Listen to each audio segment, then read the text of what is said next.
Have you ever walked into a room and completely forgotten why you went in there? Or maybe you've had one of those moments where a familiar name is right on the tip of your tongue, but just won't come out? If that sounds familiar, you're not alone. It happens to the best of us. And sure, we might laugh it off and say, "Oh, I'm just getting older," but deep down, it can be a little frustrating, even scary. You might have noticed that your memory doesn't feel quite as sharp as it used to be. Maybe you feel like your focus slips more easily, or it takes a bit longer to recall certain things. That's completely normal with age, but here's the good news. Just because you're getting older doesn't mean your brain has to slow down. In fact, recent research by neurologists has shown something really exciting. There are simple, proven ways to keep your mind sharp, alert, and even reverse signs of mental decline. Yes, you heard that right. It's not just about slowing down the process anymore. It's about actually reversing it. Your brain is more flexible and capable than you might think, even in your 60s, 70s, and beyond. So today, I want to talk with you about 5 powerful brain exercises that can help you do exactly that. They're easy, enjoyable, and best of all, they're backed by real science. No complicated programs or expensive gadgets, just small daily habits that can make a big difference. Let's start with the first one, and it might surprise you because it's something you probably already enjoy doing. Reading. Now, I'm not just talking about flipping through the newspaper or skimming headlines on your phone. I mean really sitting down with a book or article, diving into a story, and letting your imagination do the heavy lifting. Reading, especially when it's something new or unfamiliar, activates multiple parts of your brain at once. You're using memory to follow the plot, language skills to process words, and imagination to picture the scenes. It's like a workout for your mind. And here's something interesting.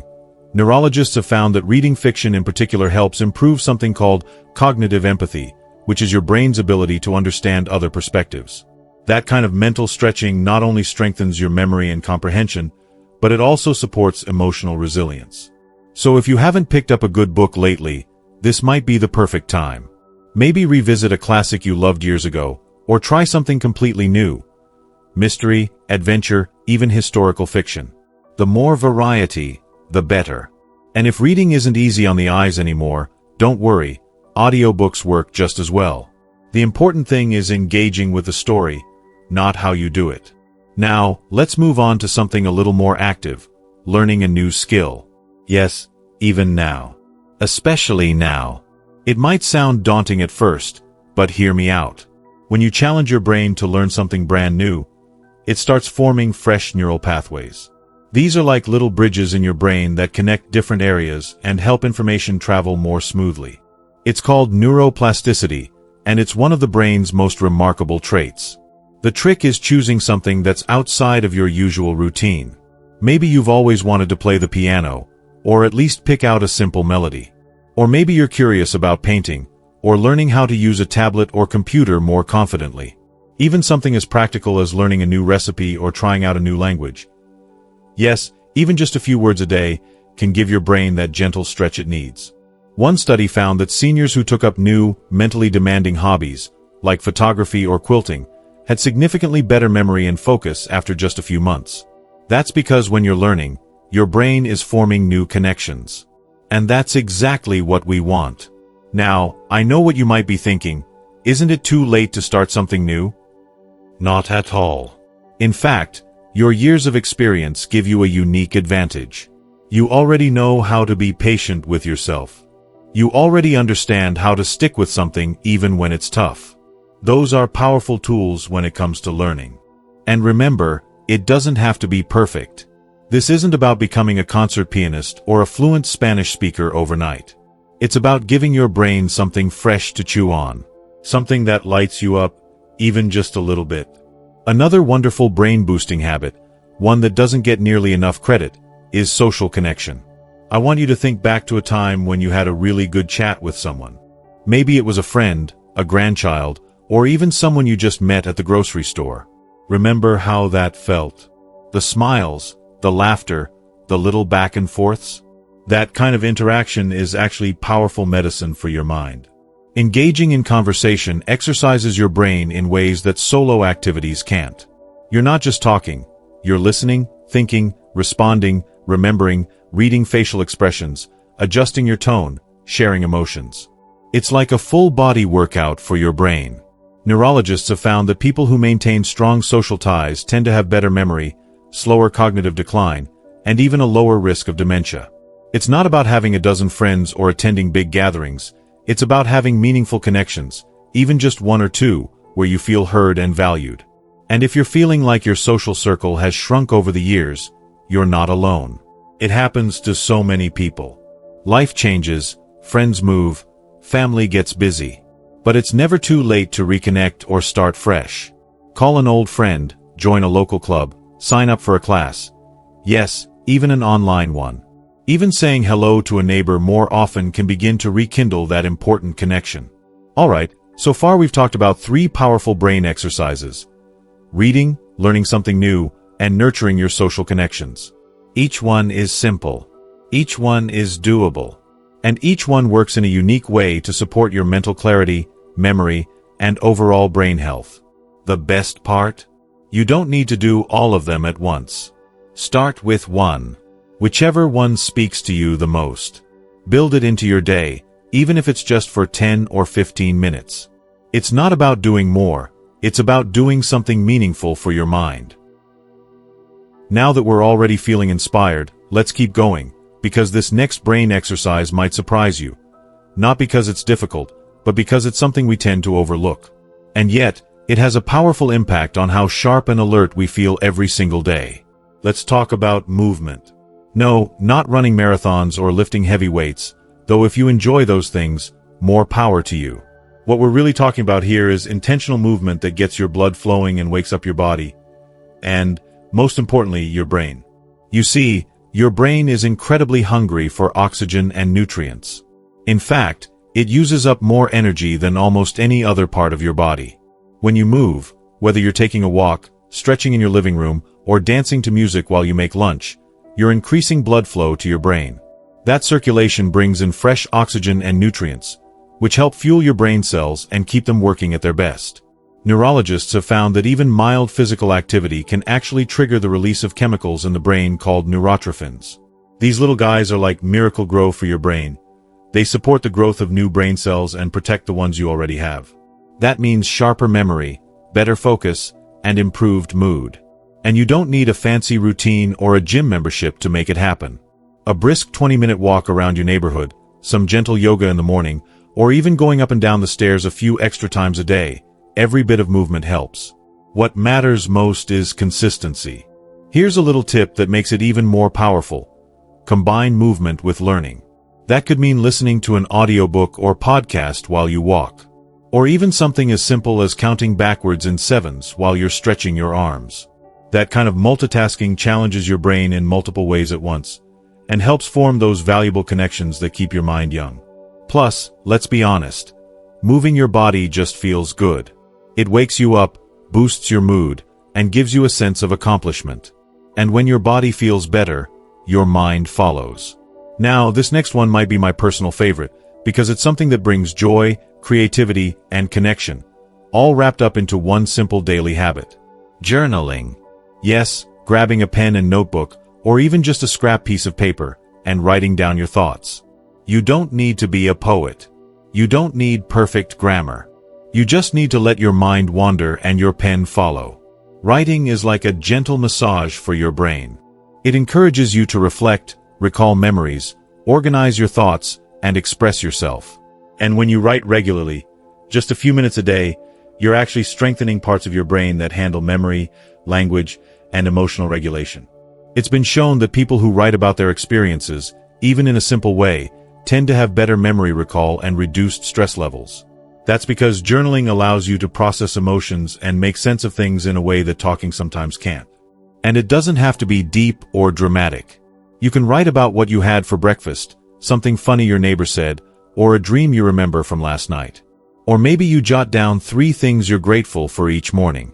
That alone can shift your perspective and keep your brain tuned to the positive. If you're more of a storyteller, you might enjoy writing down memories from your childhood. Not only is that a powerful way to keep those memories alive, but it can also be a wonderful gift to share with your kids or grandkids one day.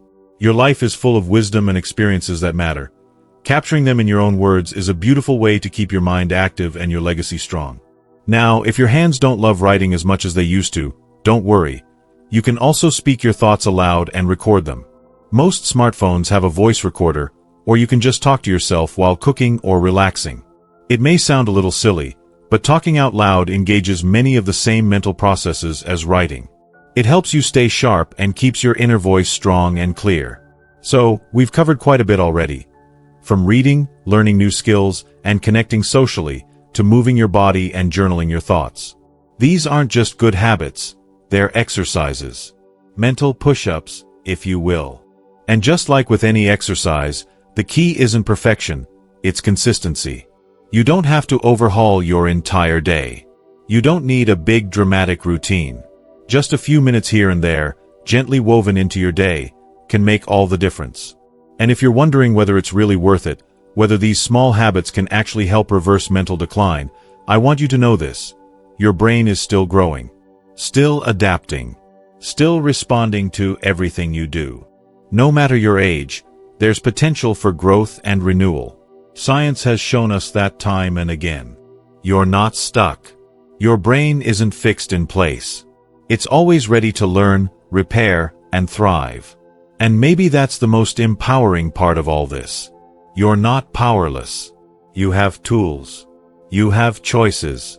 And every step you take, no matter how small, is a step toward a clearer, sharper, more confident mind.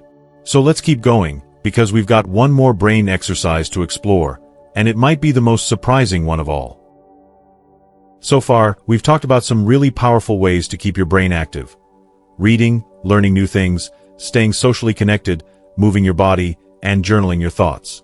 But now, I want to share something that might just be the most underestimated brain exercise of them all. And that's mindfulness. Now before you tune out and think, oh, that's just meditation stuff for younger people, hear me out. Mindfulness doesn't mean sitting cross-legged in silence for an hour, unless you want to, of course. It simply means being present. Really present. Paying attention to what you're doing, how you're feeling, and what's happening around you in the moment. That might sound small, but it has a huge impact on your brain. Neurologists have discovered that practicing mindfulness, even for just a few minutes a day, can physically change the structure of your brain. It strengthens areas responsible for memory, attention, and emotional regulation, while reducing the size and activity of the part associated with stress and anxiety. That's right. Your brain can actually reshape itself based on how you think and where you place your focus. And the best part? You can do this anytime, anywhere. It could be as simple as focusing on the sound of birds in the morning while sipping your coffee. Or really paying attention to the feel of warm water on your hands while washing the dishes. Or taking a few slow breaths and noticing the rhythm of your inhale and exhale before you get out of bed. That's mindfulness. It's not about stopping your thoughts or emptying your mind. It's about noticing. Watching what's happening in your mind without judgment. Letting thoughts come and go like clouds passing in the sky. And when you do this regularly, even just 5 or 10 minutes a day, your brain starts to shift. You become more aware, more grounded, and more focused. You respond to things more calmly. You remember things more clearly. You feel less scattered. And here's a little bonus. Mindfulness also helps you sleep better. And as we all know, a well-rested brain is a much sharper brain. If you'd like a little help getting started, there are plenty of simple guided breathing exercises online. Or you can just set a timer and spend a few quiet moments with yourself. You don't have to be perfect. You don't have to do it right. Just show up. That's enough. Now, let's take a moment to step back and really look at what all of this means. Because everything we've talked about, these 5 brain exercises, are really about one thing: staying engaged with life. When we challenge our minds, connect with others, move our bodies, and pause to appreciate the present moment, we're not just keeping our brains healthy. We're staying curious. We're growing. We're choosing to live fully. And I want to remind you, where you are right now is not the end of your story. In fact, it might just be the beginning of a new chapter. One where you feel more mentally alive, more confident, and more in tune with yourself than ever before. Yes, aging comes with its challenges. And yes, There are days when things feel slower or harder. But that doesn't mean your best days are behind you. Not even close. Your brain still has so much potential. You still have so much to offer. So, start small. Pick one exercise that feels good to you. Read a chapter of a book. Call a friend. Write down a memory. Take a short walk and breathe in the fresh air. Or simply sit quietly and feel your breath. Every bit counts. Every choice adds up. And don't forget, you don't have to do it alone. In fact, I'd love to hear from you. If you've already tried some of these, or if you have your own brain-boosting habits, share them in the comments below. Your story might inspire someone else who's just beginning their journey.